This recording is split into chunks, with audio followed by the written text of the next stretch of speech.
I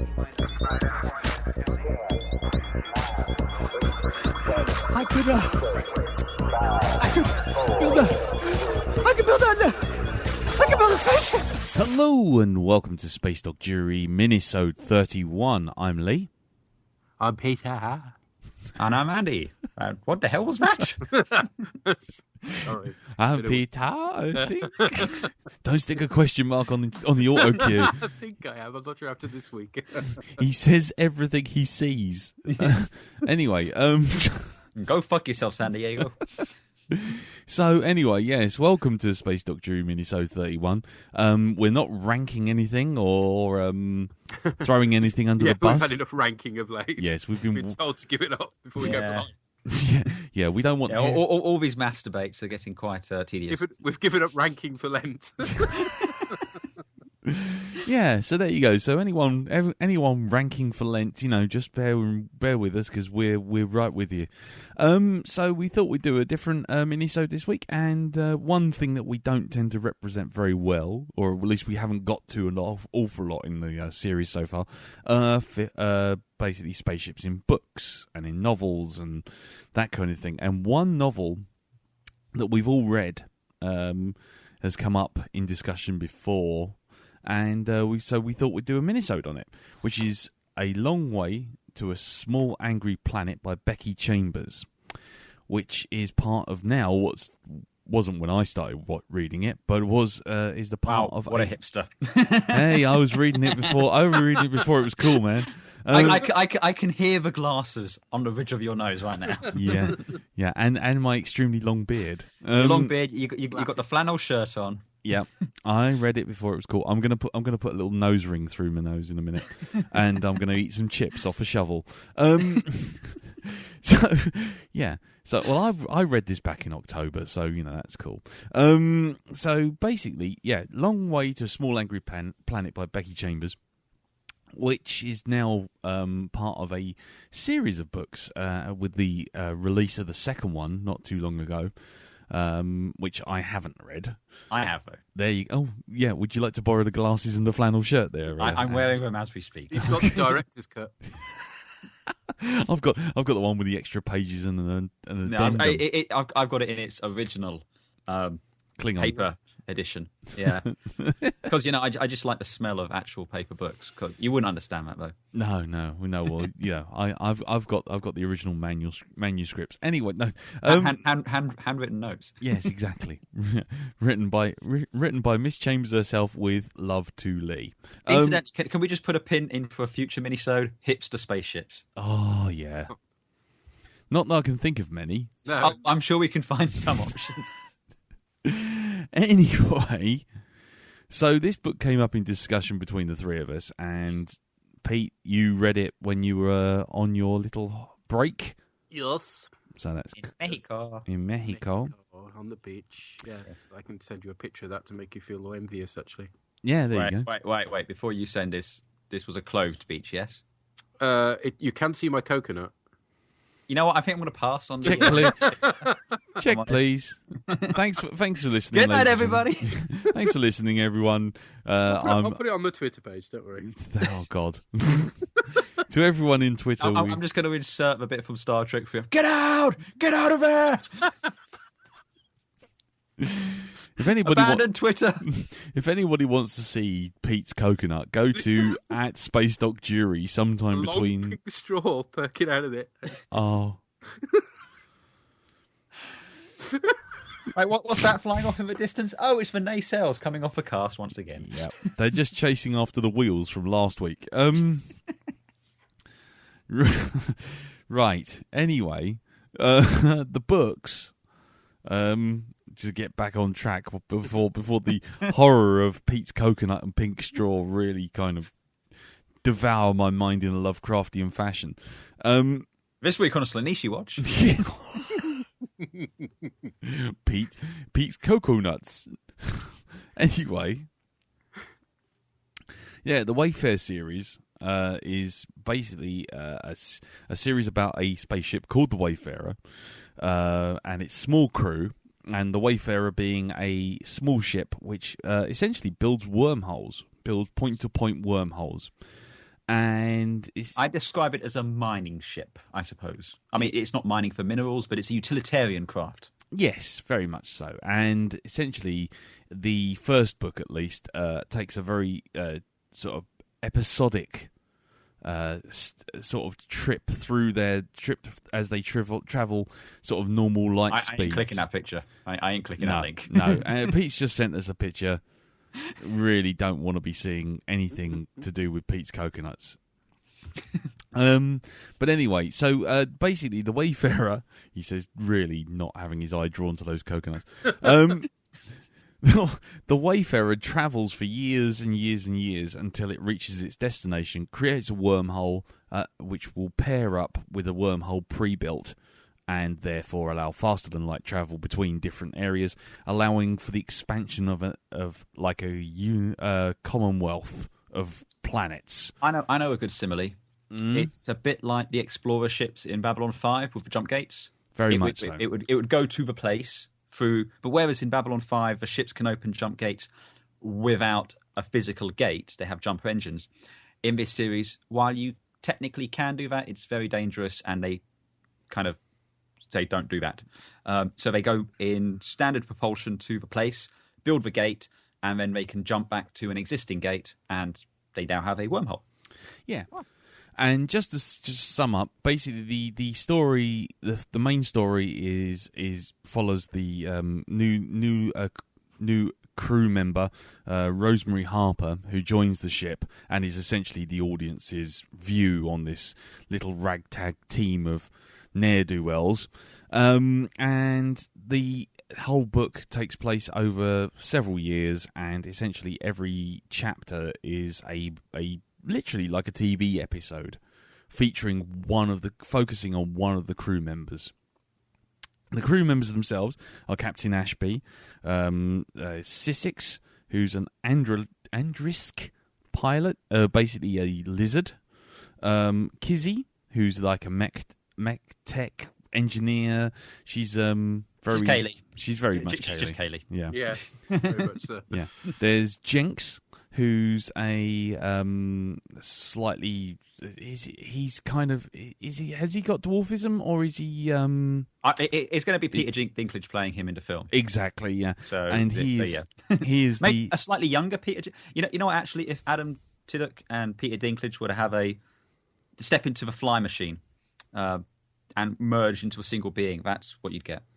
Exactly, and he's the computer technician running the ship, who just happens to be in love with the ship's AI called Lovey.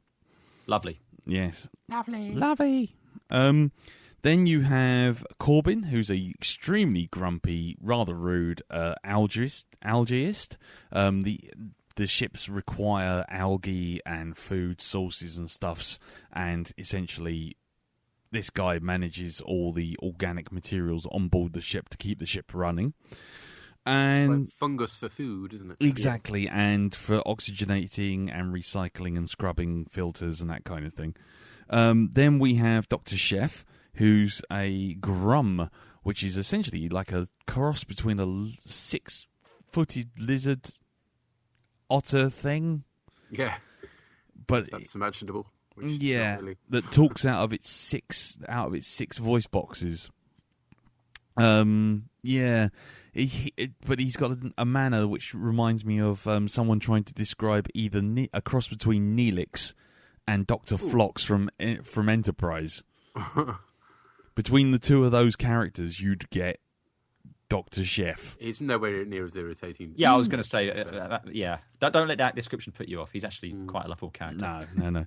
And then he's possibly got Neelix's interest in food, I think it's probably yes, and Dr. Phlox is kind of try and be smiley about everything and positive, no matter whether the ship is exploding or what. And also clearly come from a very, very different species. Yes, exactly.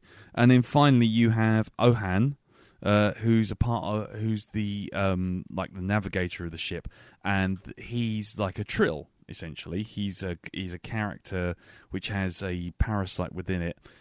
They work symbiotically despite being a parasite, which is a bit weird. But it allows him in Dune fashion to navigate through hyperspace. because hyperspace jumps when they have to do them. Obviously, Spice is life. Exactly. They don't really have much in the way of navigation when they're jumping between places that don't have wormholes.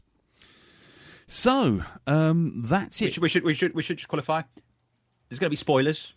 I think that's fair enough. So if you haven't read the book, and at least two of us highly recommend you do read the book,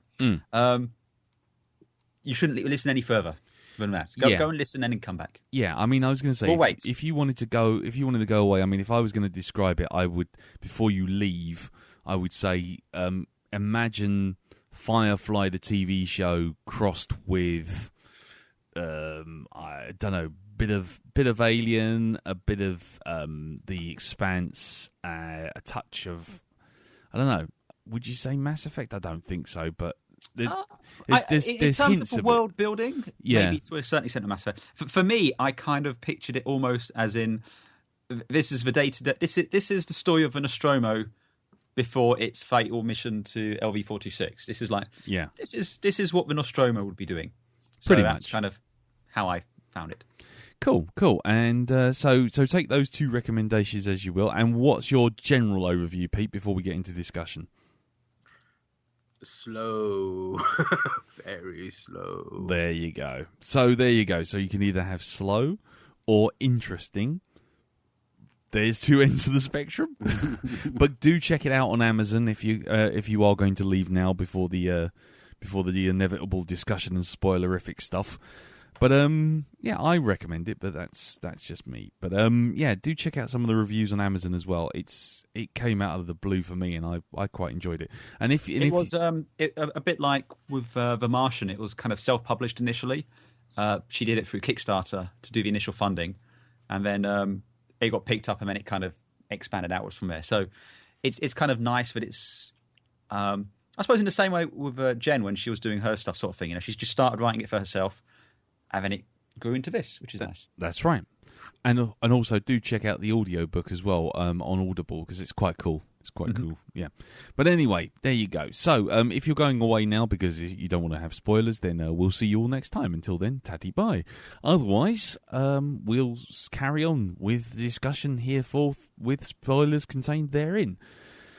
So, I guess let's get right onto it. I mean... Kill the unbeliever! No. Because I kind of... When Pete says slow, I have to say that the first... Because obviously the whole thing goes through as like characters, one character at a time. So we have Rosalind's sort of episode. Then we have... Rosemary. Rosemary, sorry. We have Rosemary. Then we have Sissik's one. And then we have... The point is, effectively, each chapter kind of follows a different member of the crew. So for a small sort of mini adventure, effectively. Exactly. You're kind of seeing the world of the Wayfarer from that person's perspective for that moment. There is a overarching story. The overarching story is... let's see if I can recall this correctly. A portion of space which has previously kind of been off limits due to a rather violent nomadic race who will kill anyone who goes near it, has suddenly turned around and said, you know what, we'll let you guys in to mine some resources if you'll help us defeat these unbelievers. So galactic politics being what it is, it's like, we do want the space oil, so yeah, we'll do that. And the Wayfarer is dispatched to open up the gateway to allow the travel back and forwards. And it's basically the trip from where they are to the small angry planet. And you're following the ship as it makes its way, getting supplies basically, but doing the long march through to the inner sphere space before it starts doing its wormhole. It's boring, isn't it? It's a boring thing. Yes, it is, literally. Quiet, you all. It's tunneling back to the Federation, for lack of a better term. We'll use language people understand here. So that's kind of the overarching story. But you're following the day-to-day runnings, what's going on around it, and you're getting a different perspective from each of the members of the crew and what they want to get out of this mission. Yeah. So in many respects, I'm like, I do understand what Pete's saying about it being slow, because because each chapter is initially doing the same thing. It's kind of going, here's your character, now we're going to explain them, and then we're going to show a little adventure to kind of give you an insight into them. But every time it's kind of like that moment of, okay, I thought I had a handle on this character, but now I'm going to find out I didn't. So yeah, it always was like starting. Like sometimes, when you play a video game and the first level is always tedious because you're kind of like, yes, I can get through this. I know I can get through this, but the next few levels are going to be great. And every time you die, it's a tutorial mission. Yes, exactly. And every chapter sort of starts off with a tutorial mission for each character. So it's that sort of warming up to the character, coming at it from a new direction, if you see what I mean. But that's how I would. That's me just interpreting from what Pete thought was boring, from just the fact that he said boring.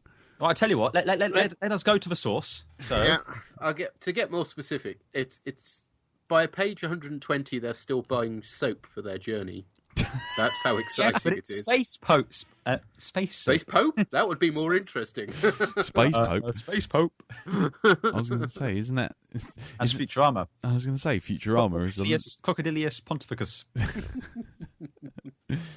Oh, you can't fault it for character and world building. It does an awful lot of that, but there's not a lot that actually happens along the way. I mean, it's your page 158, you finally have some space pirates, so something actually happens. Mm. But that's halfway through the book. And then you get you're sort of told about these protagonists, this violent alien race, but you don't actually meet them until like you've got about 6 pages left. And then it sort of builds up to a bit of combat, except then immediately switches out and you've got the aftermath of the combat, and it's like, wow. So it was a bit blue balls at the end, basically. Okay, interesting. I do agree with you about the finale. The finale just seems to go from 0 to 60 in about 200 in like less than a couple of seconds. It's like 1 minute. Yes, it goes to shit very quickly. Yeah, basically the super duper very angry aliens. Sort of. Well, they've got a really interesting back. I mean, the idea of them is that they're constantly falling out with one another because they can't accept any difference. I mean, they're sort of magnified human beings, basically. That's right. And rather than sort of being nasty to each other on the internet, they literally go to war with the slightest disagreement. So it results in them constantly fracturing as a society, which is really interesting. But as I say, you only really get that in the last couple of pages. That's right. And it just, and then basically it gets to, it all culminates in, he looked at me slightly boss-eyed, I'm very cross now, and then suddenly there's explosions and everything everywhere, and everyone's running for a jump gate that barely works. And it all just suddenly goes a bit mad. And that to me was a little bit like, whoa, where did that come from? Come on. It just felt like a bit like sort of like, and then he fell asleep, and then he woke up, and then he killed everyone, and then he was the end. He was the hero. It was just like, wow, okay, you give me a few seconds, guys. Come on, just a couple of extra pages would have been lovely. but I take your points on both of those. But for myself personally, I quite liked how it very quickly kind of, because often when you're reading books and stuff like this, they're seeding this big thing throughout a lot. There's a lot of...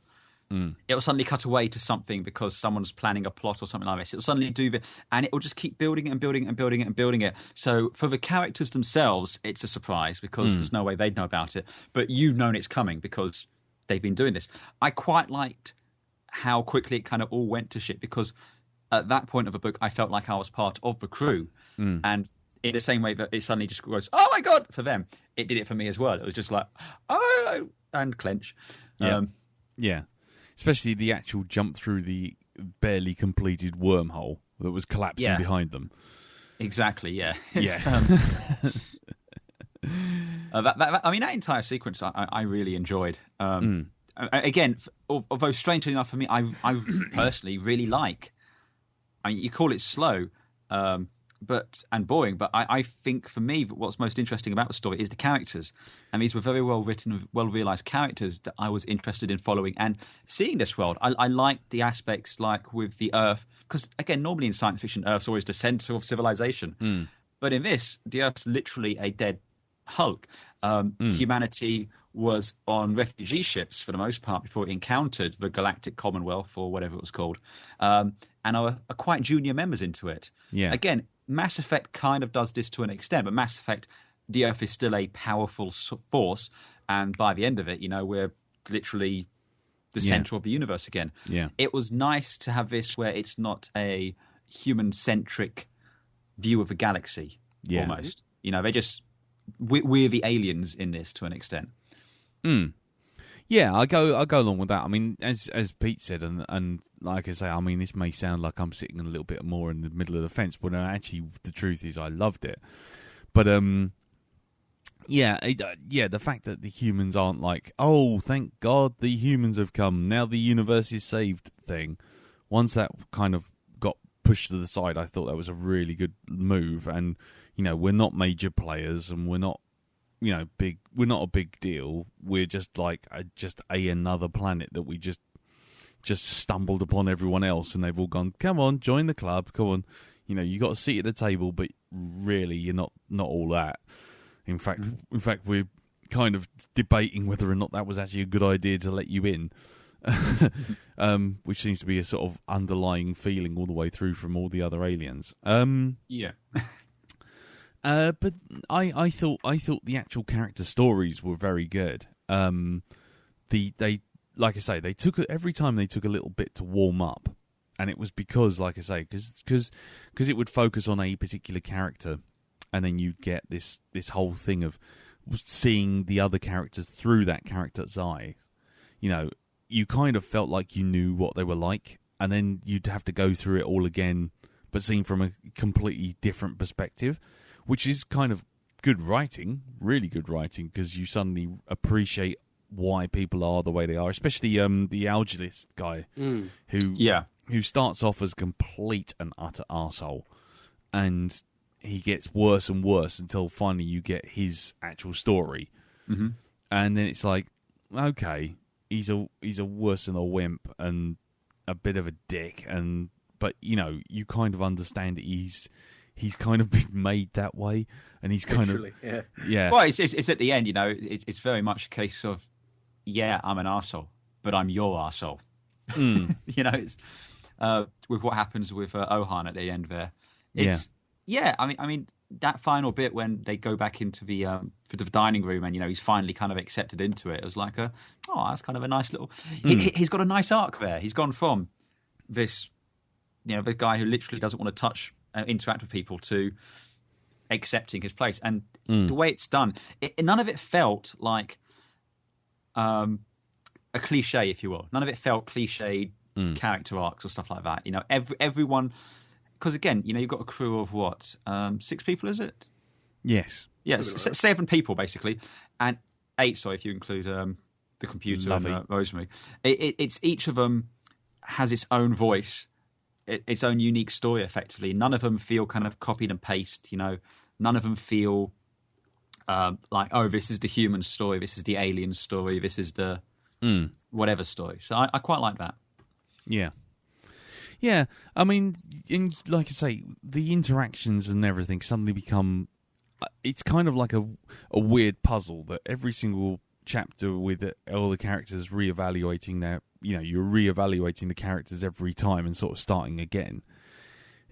It means that by the time you get to the end, it's a much more understood. You feel much more part of the crew. You understand the crew a lot more.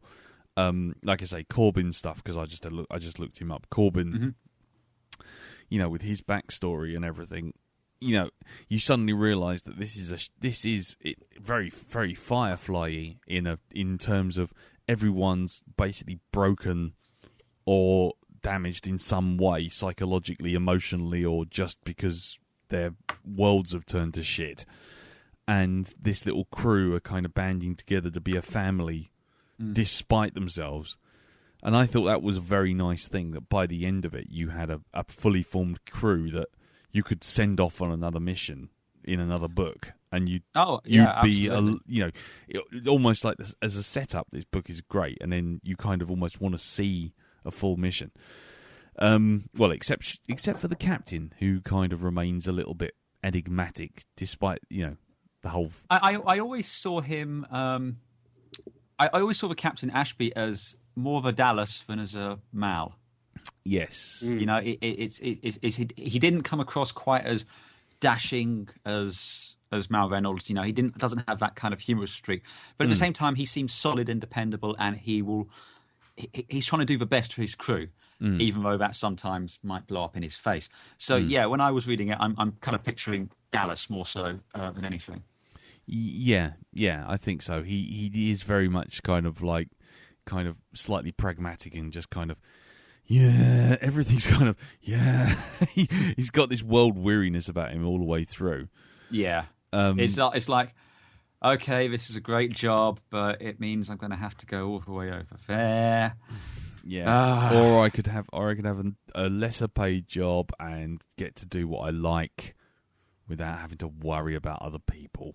Yeah. And then everyone else turns around. The only time he perks up is when his missus comes on board. Yeah. Who just screamed Asari to me.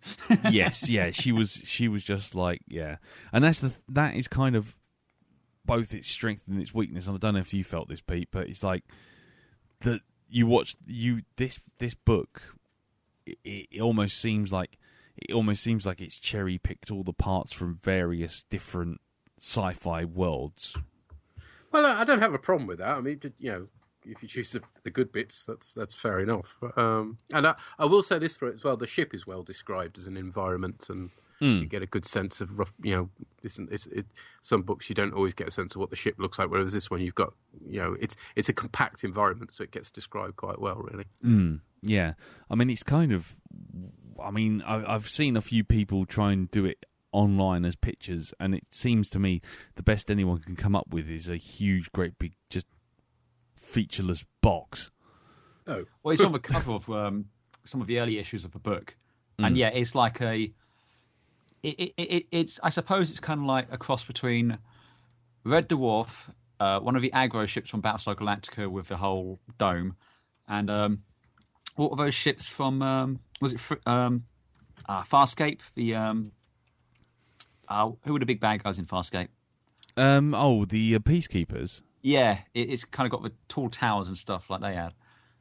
Oh, was that Farscape? No, that's Firefly. That's Firefly. Oh, okay, maybe, yeah, it's Firefly. Yeah, you're right. It is. It's the Alliance ships in that. Yeah, but still, yeah, that's kind of what it looks like there. Hang about. I will throw a picture of the cover into the chat, so you both gentlemen can see it. Oh God, I've just seen his coconut. Hey! Wow. Yeah.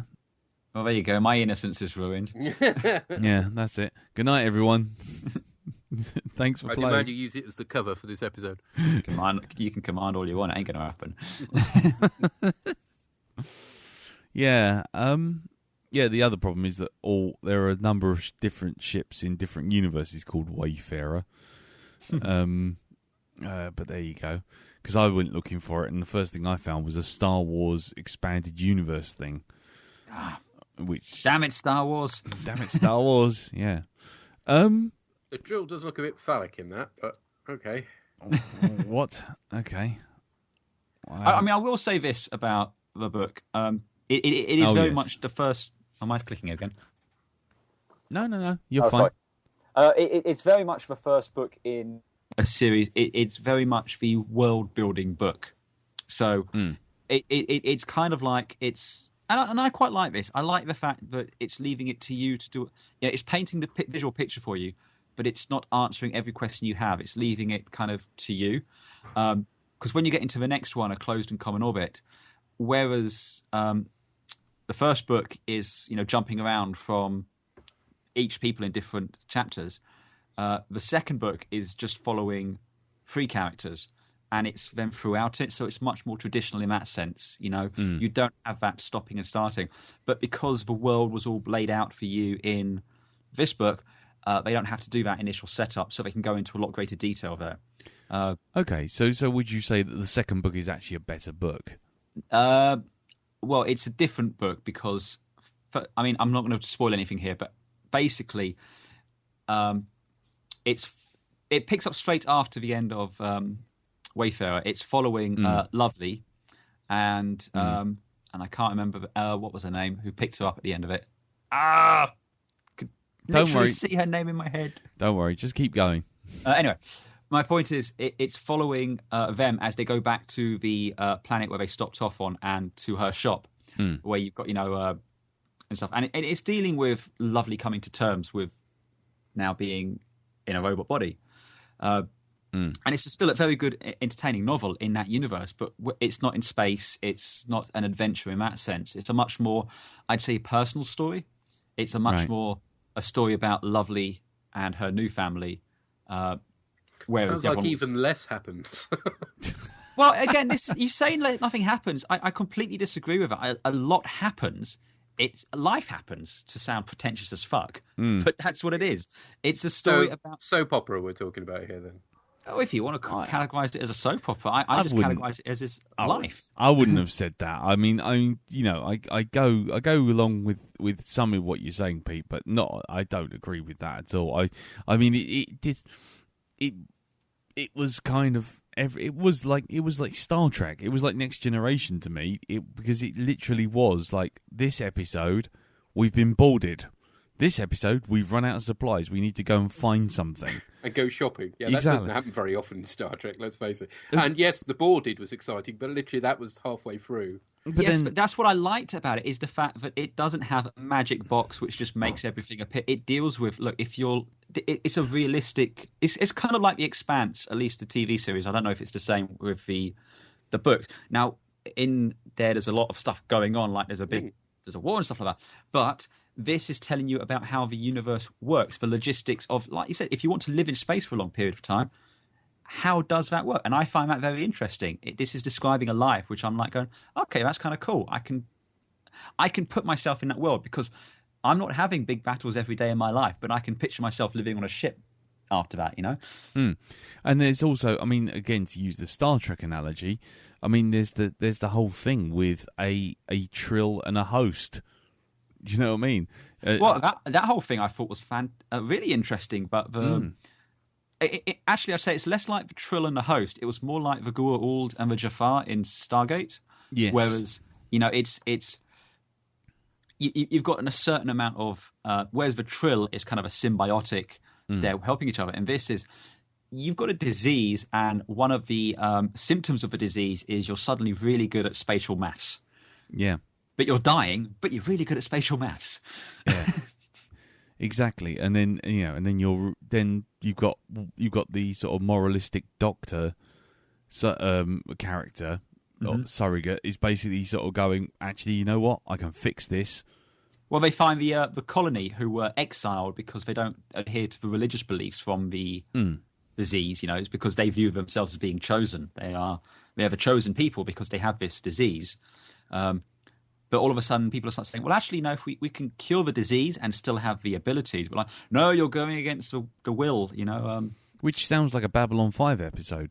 Exactly. I mean, I don't think... I think it's very clear she's a science fiction fan who's kind of stolen from a lot of things. But Babylon 5 itself, I mean, it lifted entire sequences from Lord of the Rings and from... Yeah, well, there is nothing new under the sun. I mean, that's not a problem. Again, you steal for the best. And... Yeah, I mean, I wasn't sort of seeing that as a negative. It was more of the fact that I was just using it to illustrate the fact that, you can't say that nothing happens when literally every episode it could be a plot from B5, Stargate, or Star Trek: The Next Generation, because that's exactly what you get. I mean, wasn't there a whole episode of Voyager where they spent like a whole day on a? Don't be using Voyager. There may have been, but that would be one of the reasons I stopped watching Voyager. So. But yeah, maybe I'm not not selling it particularly well, but I'm just saying that this is something we have seen before. There's whole episodes of them looking for supply. There were a few episodes of Star Trek where not a lot happened in 40 minutes, but there were few and far between, and we always decried them. So make of that what you will. Again, I take issue with the statement that nothing happens. I think a lot happens. It's just it might not necessarily be a big action sequence. There's character development going on in these places. They are building these characters and painting this. The bottom line is, for me, character development has to happen with plot development as well. and that's just what you don't get in this. The plot just is so slow, builds up very, very gradually to this very rushed conclusion. There you go. Well, was that my mic drop? no. I don't know. I mean, I'm just wondering what else we can say about it without going into like literally going through it step by step on this at this point. Yeah, I mean, I don't think, short of, like you say, sitting down and start saying, well, you're wrong, and I can prove it because on this page, on this chapter, this happens. Yeah. And we can't do that. I mean, I think it's worth people. It's an easy read, I would say. I think we can all agree on that. It's Yes. not like it's difficult. So I think if you're interested in science, well, in my opinion, good science fiction literature, it's a nice, easy read or an audiobook, and it's well worth giving a go. And I also think the second book, Closed in Common Orbit, is definitely.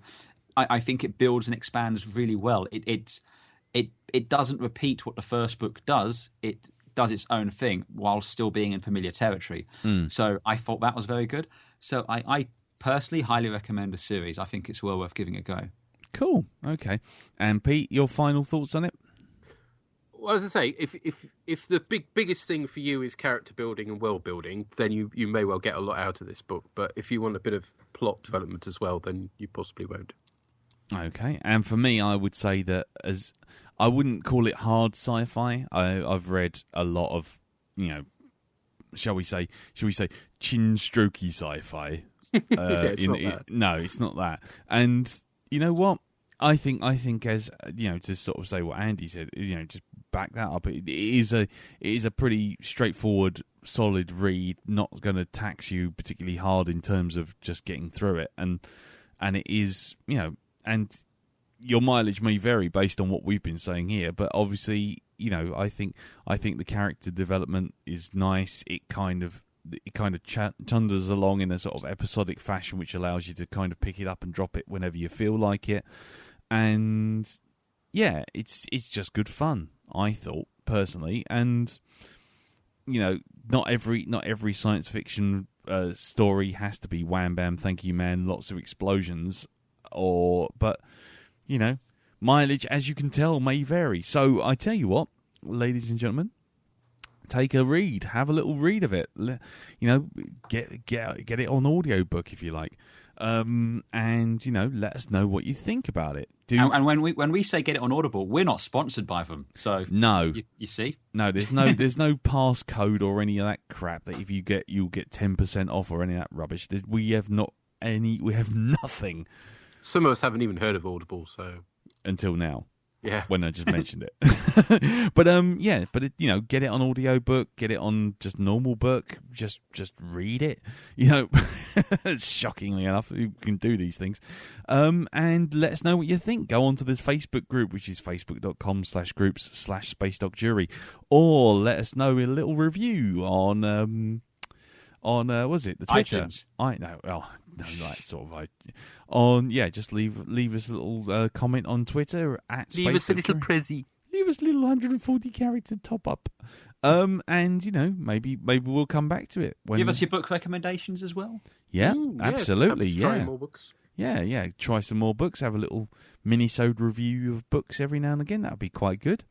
Obviously, let's not go into the culture because that way lies madness for many of us. Plus, we've all done it anyway. So. Yes, some more than others.